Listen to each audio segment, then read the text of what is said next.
여러분, 이런 생각 해보신 적 없으세요?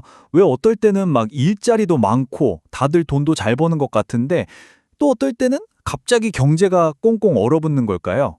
뉴스만 틀면 나오는 이 호황, 불황, 이 거대한 흐름의 비밀을 풀 수 있는 열쇠가 있습니다. 바로 오늘 배울 총수요와 총공급인데요. 이중구, 이창용 교수님의 명절을 길잡이 삼아서 그 원리를 아주 쉽고 명쾌하게 한번 파헤쳐 보겠습니다. 자, 오늘 우리가 어떤 순서로 이 비밀을 파헤쳐 볼지 한번 볼까요? 먼저 아주 작은 시작에서 시작해서요. 국가 경제 전체로 시야를 확 넓혀 볼 거예요.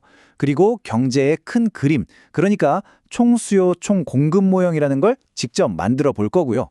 그 다음엔 이 모형을 가지고 수요나 공급이 바뀔 때 우리 경제가 어떻게 출렁이는지 살펴보고 마지막으로 핵심만 딱 정리하고 다 같이 생각해 볼 문제까지 던져 드릴게요. 자, 그럼 준비되셨죠? 좋습니다. 그럼 본격적으로 한번 시작해 볼까요? 거시경제하면 뭔가 엄청 거대하고 어려울 것 같잖아요. 그러니까 일단 우리한테 아주 익숙한 그림부터 시작해 볼게요. 뭐 예를 들면 동네 슈퍼에서 파는 아이스크림 하나, 바로 이 아이스크림 시장의 수요와 공급, 여기서부터 출발하는 거죠. 교주님, 근데 두 그래프 모양은 거의 똑같아 보이는데요. 자세히 보니까 가로축이랑 세로축 이름이 다르네요. 왼쪽은 그냥 가격, 상품량인데 오른쪽은 물가, 국내 총생산이라고 되어 있네요. 이게 무슨 차이인가요? 경제학 장 박사. 와, 민준 학생 정말 예리한데요? 바로 그거예요. 그게 핵심입니다. 왼쪽 그래프는 말이죠. 숲속의 나무 한 그루, 그러니까 아이스크림 시장 하나만 딱 보는 거예요. 반면에 오른쪽은 숲 전체, 대한민국 경제 전체를 보는 거죠. 이 관점의 차이, 여기서부터 거시경제학이 시작되는 겁니다. 자, 그럼 이제 그 숲 전체를 한눈에 볼 수 있는 지도를 한번 만들어 봐야겠죠? 바로 거시경제 모형인데요. 우리 경제 전체의 청사진을 지금부터 같이 한번 그려보는 겁니다. 자, 먼저 세로축부터 볼까요? 물가라고 되어 있죠? 이게 그냥 아이스크림 한 개 가격 이런 게 아니에요. 우리가 장 볼 때 사는 모든 거 있잖아요. 라면값, 자동차값, 심지어 미용실 요금까지 이 모든 것들의 가격을 싹 다 합쳐서 평균을 낸 거예요. 말하자면 대한민국 물가 대표 선수 같은 거죠. 이렇게 생각하면 훨씬 쉽죠? 좋아요. 그럼 이번엔 가로축을 볼까요? 국내 총생산. 이건 말 그대로 우리 경제의 전체적인 덩치, 또 건강 상태를 보여주는 지표라고 할 수 있어요. 우리가 뉴스에서 맨날 듣는 그 GDP. 맞습니다. 바로 그겁니다. 교수님, 질문 있어요. 근데 왜 청수요 곡선은 저렇게 오른쪽 아래로 쭉 내려가는 모양이에요? 경제학장 박사. 오, 서현 학생. 아주 좋은 질문이에요. 이거 사실 간단해요. 우리 지갑 사정을 한번 생각해 보자고요. 만약에 모든 물건값이 전반적으로 싹 내려갔다고 쳐봐요. 그럼 내 월급으로 살 수 있는 게 훨씬 많아지겠죠? 그쵸? 바로 이 구매력 효과 때문에 물가가 싸질수록 나라 전체적으로 사고 싶어하는 양, 즉 총수요가 늘어나는 거예요. 자, 반대로 총 공급 곡선은 어때요? 오른쪽 위로 쭉 올라가죠. 이건 기업 사장님 입장에서 생각해보면 아주 쉬워요. 만약에 물가가 전반적으로 오른다? 그럼 기업들은 이제 더 비싸게 팔 수 있겠네? 그럼 이윤이 더 남겠지? 이렇게 기대하고 생산을 더 늘리려고 하지 않겠어요? 자, 이렇게 해서 드디어 완성이 됐습니다. 어때요? 바로 이 그래프 한 장이 지금 대한민국 경제가 어떤 상태인지를 딱 보여주는 뭐랄까 경제 건강검진표 같은 거예요. 나라 전체의 수요와 공급이 딱 만나는 바로 이 지점. 여기서 현재 우리나라의 물가 수준과 경제 덩치, 즉 GDP가 결정되는 거죠. 좋습니다. 그럼 이제 이 모형을 가만히 놔두지 말고 한번 움직여 볼까요? 자, 상상을 해보는 거예요. 만약 갑자기 모든 사람들이 앞으로 경기가 좋아질 거야 이렇게 긍정적으로 생각하면서 막 지갑을 열기 시작해요.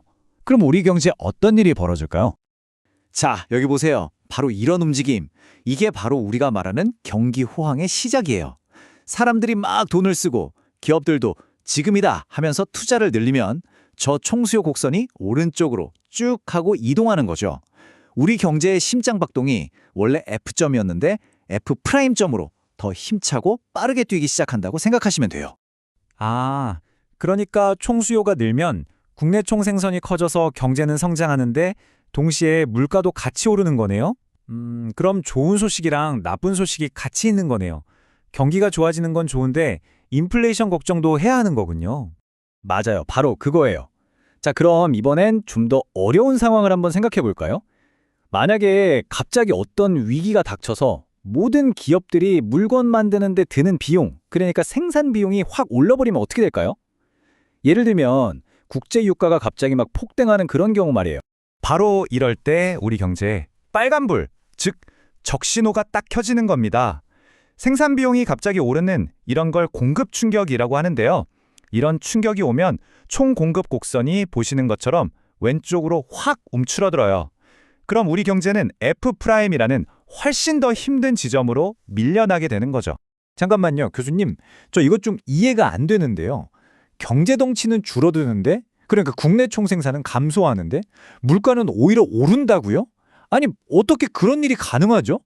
네, 민준 학생이 지금 정확히 짚었어요. 바로 그 모순적인 상황.